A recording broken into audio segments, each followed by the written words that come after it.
हिंदुस्तान समय की पाबंदी नहीं है।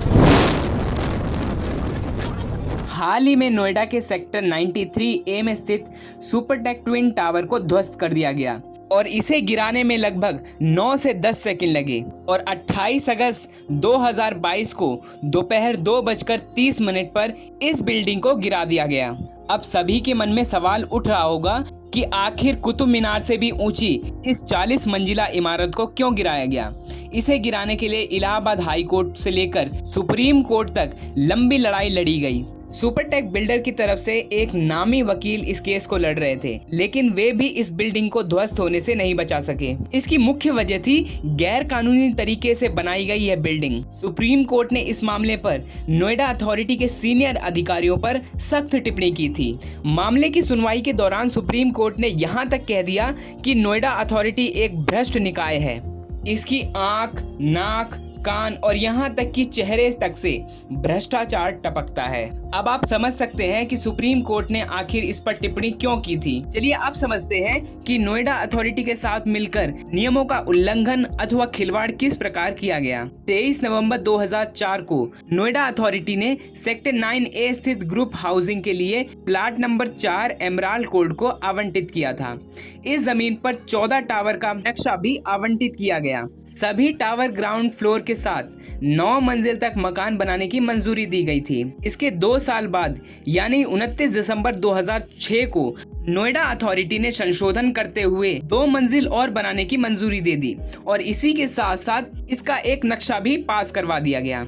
इसके तहत सुपरटेक बिल्डर को 14 टावर बनाने और ग्राउंड फ्लोर 9 की जगह 11 मंजिल तक फ्लैट की मंजूरी मिल गई। इसके बाद नोएडा अथॉरिटी ने 15 टावर बनाने का नक्शा भी पास कर दिया और इसी के जस्ट बाद 16वां टावर बनाने की भी मंजूरी दे दी गई। 26 नवंबर 2009 को नोएडा अथॉरिटी ने फिर से 17वां टावर बनाने का नक्शा पास कर दिया। इसके बाद 2 मार्च 2012 को संशोधन करते हुए 16 और 17 के लिए FAR को एक्सटेंड कर दिया गया और इसी के तहत दोनों टावर को 40 मंजिल तक बनाने की इजाजत मिल गई और इसकी ऊंचाई 121 मीटर तय की गई और दोनों टावरों के बीच की दूरी महज 9 मीटर तक रखी गई, जबकि नियम के हिसाब से यह दूरी 16 मीटर तक होनी चाहिए थी। चलिए अब समझते हैं फ्लैट बायर्स ने बिल्डर को इलाहाबाद हाई कोर्ट में चुनौती किस प्रकार दी।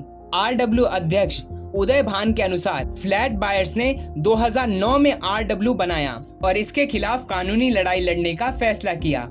ट्विन टावर के अवैध निर्माण को लेकर RW सबसे पहले नोएडा अथॉरिटी के पास पहुंचा।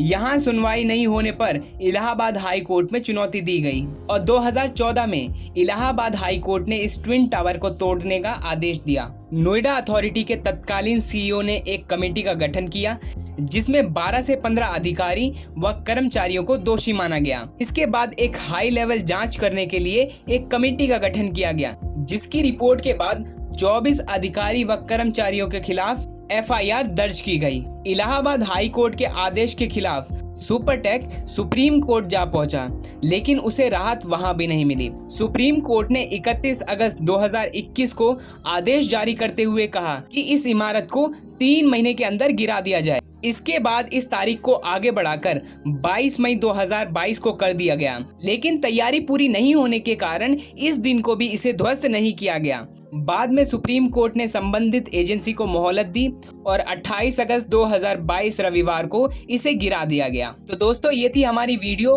अगर वीडियो आपको पसंद आई है तो please like it, please share it. Thank you.